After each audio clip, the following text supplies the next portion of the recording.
छिपकली आखिर मोर के पंखों से डरती क्यों है? कारण बहुत शॉकिंग है। एक ऐसा इंसान जो पिछले 25 सालों से केवल पिज्जा खा रहा है। एक ऐसा मास्क जिसके ऊपर बोलने से आप 7 भाषाओं में बात कर पाओगे। अगले 5 मिनट में आपको इन सवालों के जवाब और ऐसी शॉकिंग फैक्ट्स जानने को मिलेंगे, तो देखते रहिए वीडियो लास्ट तक। फैक्ट नंबर 10, छिपकलियों के मोर के पंखों से डरने का कारण है मोर। लाखों साल से मोर हमेशा से छिपकलियों को खाते हुए आए हैं और इसी वजह से छिपकलियां मोर से डरती हैं। तो जब घर में मोर का पंख रखा होता है तो 2 चीजें होती हैं। पहली, मोर के पंखों की आंखें देखकर छिपकली डरती है। दूसरा, मोर के पंखों से खुशबू आती है जिससे भी छिपकली डरती है। इसलिए जब भी नकली मोर के पंख लगाए होते हैं तो छिपकली को कोई फर्क नहीं पड़ता, कोई डर नहीं लगता। लेकिन ये जो ट्रिक है केवल कुछ ही समय तक काम आती है, क्योंकि कुछ समय के बाद छिपकली को पता चल जाता है कि ये केवल मोर का पंख है, मोर नहीं है। फैक्ट नंबर 9 मिली यूएसए के रहने वाले डैन जेनसन से। ये 38 साल का बंदा है जो पिछले 25 सालों से लगातार केवल पिज्जा खा रहा है और कुछ नहीं खा रहा, और ये सब्जियों से खतरनाक नफरत करता है। जब लोग इससे बोलते हैं कि बेटा जो तेरी डाइट है वो बहुत बेकार है, तू मर जाएगा,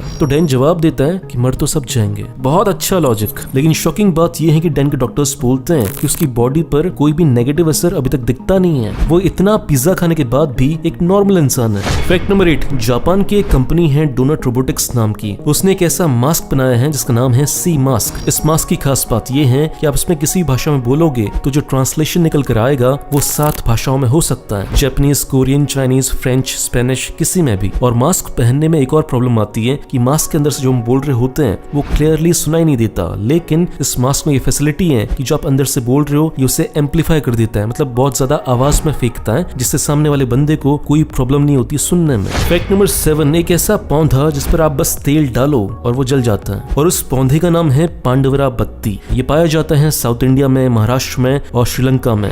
माना जाता है कि पांडवास ने वनवास के टाइम पर इसी पौधे का यूज किया था आग जलाने के लिए, और फिर उन्हीं के नाम पर इस पेड़ का नाम पड़ा पांडवरा बत्ती। फैक्ट नंबर 6, आज की तारीख में जब डॉक्टर को दिल की धड़कन टेस्ट करनी होती है तो वो यूज करता है स्टेथोस्कोप का। लेकिन स्टेथोस्कोप से पहले डॉक्टर्स कैसे हार्ट बीट टेस्ट करते थे? वो करते थे ऐसे। फिर उसके बाद एक लेनिक नाम का बंदा आया जिसने स्टेथोस्कोप की खोज की। उस समय के सारे डॉक्टर्स ने लेनिक को बहुत गालियां दी, क्योंकि स्टेथोस्कोप की ना होने की वजह से जो वो मजे ले रहे थे अब वो नहीं ले पा रहे थे। फैक्ट नंबर 5, बात है यूएसए के मैरीलैंड की। वहाँ पे एक 45 साल की लेडी थी जिनका नाम था डेबी पाकस्ट। एक बार वो सुबह सुबह सेब खा रही थी, लेकिन अचानक से वो सेब उनके गले में अटक गया, जिसकी वजह से वो नीचे गिर गई और सांस के लिए तड़पने लगी। तभी उनका कुत्ता टॉबी दौड़ते हुए आया और डेबी की छाती पर जोर जोर से कूदने लगा, और वो तब तक कूदा जब तक वो सेब का हिस्सा मुंह से बाहर नहीं आ गया, और ऐसा करने से डेबी की जान बच पाई। फैक्ट नंबर 4, अभी तक जितनी भी सारी वॉर्स हुई हैं उसमें सबमरीन्स का यूज होता था, और इन्हीं सबमरीन्स में से बहुत सारी सबमरीन्स न्यूक्लियर सबमरीन्स होती थी। और ऐसी वॉर्स में से कई बार होता था कि न्यूक्लियर सबमरीन्स समुद्र की गहराइयों में डूब चुकी हैं। तो आप जानकर शॉक्ड होंगे कि आज की तारीख में 9 ऐसी न्यूक्लियर सबमरीन्स हैं जो समुद्र की गहराइयों में छुपी हुई है। इसमें सोवियत यूनियन की 5 हैं, रशिया की 2 हैं और यूएसए की